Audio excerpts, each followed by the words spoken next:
beneen bi mooy investissement. beneen bi mooy investissement. d'accord boobu investissement mooy dépense yi nga xamante ni day permettre collectivité bi mu augmenter son patrimoine.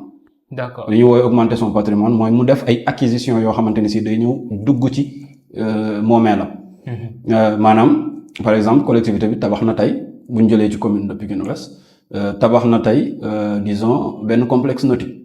am complexe nautique boobu day ñëw dugg ci patrimoine commune bi mën nañ ni ba tey collectivité bi li nekkoon patrimoine am mooy amoon na mairie amoon na marché et cetera et cetera. donc bu ñu ñëwee tabax benn complexe nautique bi day dugg ci patrimoine commune bi bu ñu tabaxee benn mini terrain foot comme mini terrain bi day dugg ci patrimoine commune bi bu ñu tabaxee leneen ak leneen stade wala leneen lu mënti doon day dugg ci patrimoine loolu la ñuy woowee les dépenses d'investissement wala su fekkee par exemple jënd nañu ay ordinateurs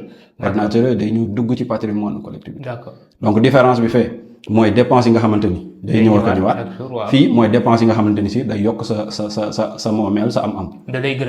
da lay gën a dëgëral. day tax aussi da lay gën a dëgëral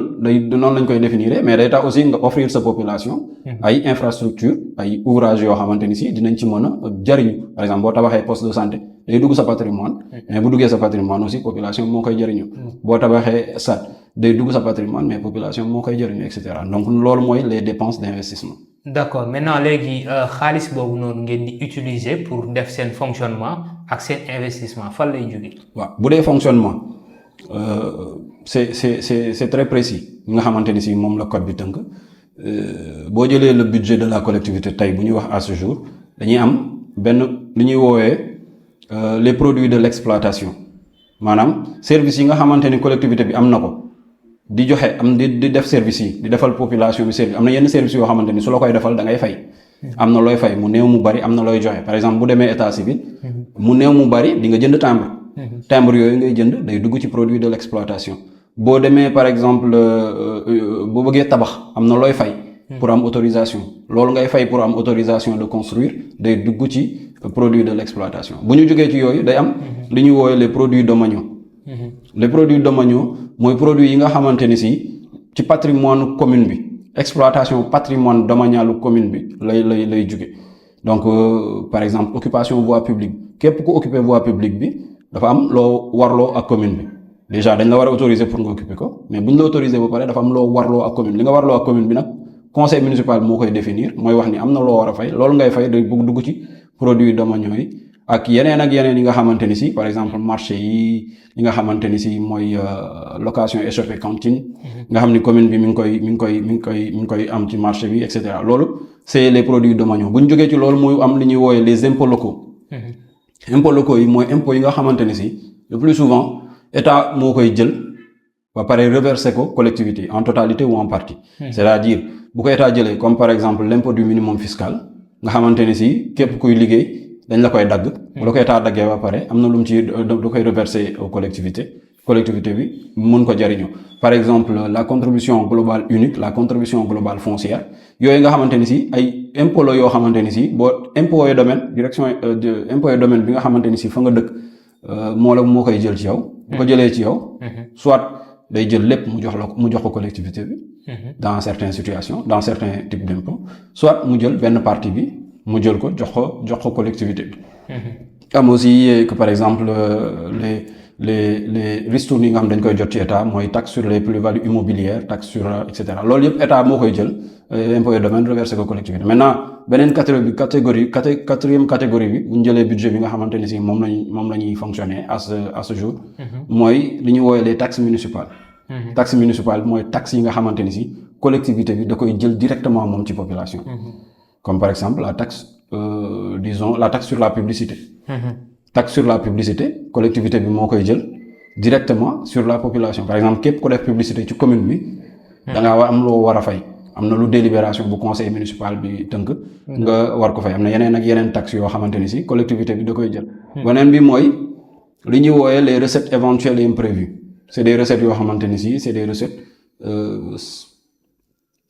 mën nañ ni xamuñu exactement ndax dañ koy jot parce que képp koy def budget tamit xam nga par exemple tey mën nga toog nga am salaire 100 000 francs comme ni ma ko waxee sànq mais nga jékki-jékki am kenn ku la may 10 000 francs wala kenn ku la may 20 000 francs moom wax ci waxin 10 000 francs boobu day ñëw dolli ci sa revenu yi nga amoon donc exceptionnellement am nga ko mois bi xëy na mois bi di ñëw doo ko am mais c'est des recettes éventuelles et imprévues. am na aussi produit des amendes forfaitaires. amendes yi nga xamante ni si police service d'hygiène et cetera dañ koy def am na loo xamante ni si collectivité bi daf ciy am loolu mooy li ñuy woowe les recettes de fonctionnement. alors ces recettes de fonctionnement. mais est-ce que tey loolu avant ngay jàll est-ce que tey loolu yëpp yéen a ngi koy jot normalement. ñu ngi koy jot effectivement. ñu ngi koy jot dinaa ci ñëwaat mais ma eggali peut-être après ma revenir sur ça. mais ces recettes de fonctionnement vont servir à financer les dépenses de fonctionnement mooy li ma waxoon sànq mën nga dépenses yi nga xam ne dépenses courantes lañ day ñëwaat. donc le budget comme ni ñu ko tënkee par exemple mënoo jël recette fonctionnement. sur le principe mënoo jël recette fonctionnement nga dem def ci ay investissement sur le principe avant am na ay mécanismes peut-être mais sur le principe mënoo jël ay recettes d'investissement nga dem fay ci ay fonctionnement donc loolu noonu lañ tënkee budget. maintenant buñ jëlee ci les recettes d'investissement mooy d'abord li koy composer mooy le fonds d'équipement des collectivités c'est-à-dire boo jëlee état dafa wax ni chaque année dafa am lu ñuy woowee fonds d'équipement des collectivités day jox benn fonds FECT day jox benn fonds collectivités yi pour ñu équiper wu wax naa sànq ma ni dépense d'investissement mooy dépense yi nga xamante ni si day permettre ñu yokk patrimoine commune bi donc pour nga yokk sa patrimoine ça veut dire que yaa ngi équipé wu. bien sûr donc le fonds boobu état daf ko teg nii dañuy def chaque année damay am lu ma yëkkati jox ko collectivités yi pour que ñu équipé wu parce que en réalité seen rôle c'est de promouvoir le développement local donc il faut que ñu am ay équipements il faut que ñu am ay ouvrages il faut que ñu am ay infrastructures. maintenant ci fonds boobu dafa am benn boo xamante ni si c'est ce qu'on appelle le fonds de concours ordinaire c'est-à-dire à la MIC ak nu mu mënti demee chaque année collectivité bi dina ko jot état di day wax ni chaque année dinaa yëkkati par exemple moo xam 30 millions la moo xam 40 millions la moo xam lu mu mënti doon dinaa ko yëkkati moo jox ko collectivité en fonction de critères yi nga xamante ni moom tënk na ko comme moom am na ko critères yi mu koy joxe mais chaque année toutes les collectivités toutes les communes du Sénégal dinañ ko am. suñ si jógee. mu am deuxième guichet beneen guichet bi mooy. guichet bu njëkk bi mooy fonds d'équipement des collectivités mooy allocation ordinaire mooy fonds de concours ordinaire. d'accord beneen bi mooy li ñuy woowee fonds allocation. CMO allocation bi nga xamante ni si moom la ñuy woowee PACASEN je pense que ñëpp dégg nañ léegi xam nañ miin nañ turu PACASEN mooy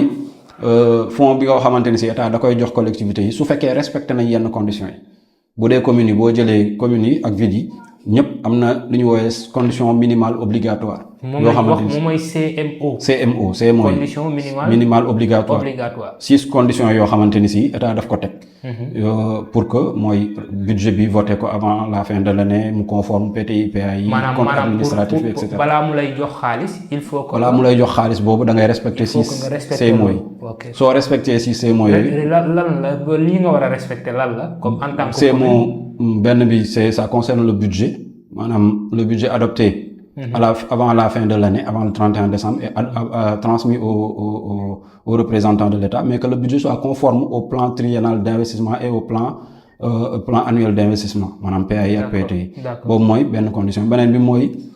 le compte administratif est adopté et transmis avant le 1er octobre donc compte administratif bi ñu adopté ko transmettre ko à la direction des collectivités territoriales. souvent j'entends balaa ngay dem souvent j'entends ñu bëri di juwaat les comptes administratifs ak compte de gestion. lan mooy seen différence là. waaw je pense que est-ce que duñu kii ci budget parce que c'est la résultante de li nga xam ne mooy budget bi. donc su ñu defee budget bi ba mu leer peut-être ñu doog a ñëw ci. maintenant li nga xamante ne si mooy ces comptes là. bien sûr donc le compte administratif mooy deuxième bi troisième bi mooy. la contribution ARD li ñuy woowee agence régionale de développement nga xam ne état daf ko teg mu nekk suñu bras technique di ñu accompagner. chaque année dafa am lu ñu fay participer. obligation la pour collectivité bi. am na aussi le PARCA le programme annuel de renforcement de capacité. commune bi adopté ko et transmettre ko avant transmettre ko à la direction des collectivités territoriales avant le 31. am na aussi le respect des dispositions du code du code des marchés. maanaam li nga xamante ni si moom la code des marchés teg comme obligation yenn obligation yi mu teg ci kaw collectivité bi kaw commune bi respecté ko comme par exemple adopter le plan de passation des marchés avant le 1er décembre comme par exemple nommer la commission la commission des marchés bi nga xamante ne si moom mooy def ouverture des prix moom mooy def attribution provisoire ñu nommé ko avant le 31 décembre donc boobu mooy 5e bi 6e bi mooy le respect des dispositions du manuel de gestion environnementale nga xamante ni si chaque année pour tous les projets de la commune tous les projets contenus dans le PAI bi nga xam ne commune bi adopté na ko maa ngi waxoon ni CMO 1 bi le budget doit être conforme PAI ak PTI bi mooy plan annuel de renforcement plan annuel d'investissement bi donc projet yi nekk ci PAI bi dañu war a def li ñu woowee fiche screening ñu def analyse bi par rapport ak respect des dispositions environnementales est-ce que respecté na ko ou pas bu ñu ko defee ba pare ñu transmettre ko à la direction régionale de l'environnement et des établissements classés avant le 30 novembre donc yooyu mooy les 6 CMO yi nga xam ne boo ko respecté PACASEN bi mën nañ ni da ngay am allocation minimale allocation minimale boobu di nga ko am soo respecté CMO yi pour villes yi am na ay IDP pour villes yi mooy les villes et les communes yi ñuy woowee certaines communes yi ñuy woowee les communes urbaines IDP mooy les indices de performance. Indicateurs de performance donc pour les villes ñoom tamit dañu am indicateur de performance yuy yokk ci CMO yi yoo xam ne su ko ville bi respecté su ci en tout cas ay pourcentage la mais su ci ville bi respecté day am luy dolleeku ci allocation bi ñu koy jox donc 3e guichet bi mooy allocation spéciale bi ak benn 4e guichet bi nga xam ni mooy guichet intercommunalité nga xam ni su fekkee communes yi dañu def intercommunalité di liggéey seen biir mën nañ solliciter état mu jàppale leen donc loolu mooy li nga xamante ni mooy composer le FECT mooy les 4 guichets du FECT maintenant ci FECT bi bu ñu ci jógee am na lu ñu wooyee épargne pour investissement c'est-à-dire pour toute collectivité doit faire de l'épargne sur ses recettes de fonctionnement pour mën a investir maanaam épargne comme nit ñi ngay épargne maanaam ñu ñëwaat ci salaire u 100 000 bi comme ni nga yoree sa salaire u 100 000 état dafa la wax ni obligatoirement da nga war a ci say prévision nga épargne nga ni par exemple avec le nouveau décret ça 20% des recettes propres la recette propre mooy recettes yi nga xam ne collectivité bi ñu ngi koy jot sans le fonds de dotation d'accord fonds de dotation bokkul ci recette propre puisque état moo la koy jox donc recette propre mooy taxes yi ngay jël impôts yi état di la reverser produits domaniaux produits de l'exploitation yi ngay jël soo jëlee 20% yi état dafa la wax ni minimum loolu nga war a épargner loolu nga war a prévoir en termes d'épargne bu épargne pour mën a investir donc soo ko prévoir maintenant après nga mettre en place des mécanismes pour exécuter ko donc loolu mooy les 2 catégories yi nga xam ne principalement ñoo concerné les recettes d'investissement boo ci jógee peut-être 3e bi mooy les reports les résultats d'investissement c'est-à-dire daaw am nga xaalis boo xam ne dajale woon nga pour investir ko jotoo ko exécuter soit parce que jotoo lancer marché bi soit parce que yaa ngi exécuter marché bi puisque après service fait la ki koy liggéey pareegul nga war ko fay peut-être année bi donc da ngay reporter ces résultats là ñetti catégories yooyu ñoo composer principalement les recettes d'investissement. Mais quelles sont les dépenses prioritaires tey jii alors prioritaire ça dépend de la commune mais il y a ce qu'on appelle les dépenses obligatoires dépenses obligatoires boo jëlee code bi dafa la wax ni il y a des dépenses yoo xam ne obligatoirement dafa war a nekk ci budget bi su ci nekkul par exemple yaa ngi wax sànq ci approbation préfet mën na wax ni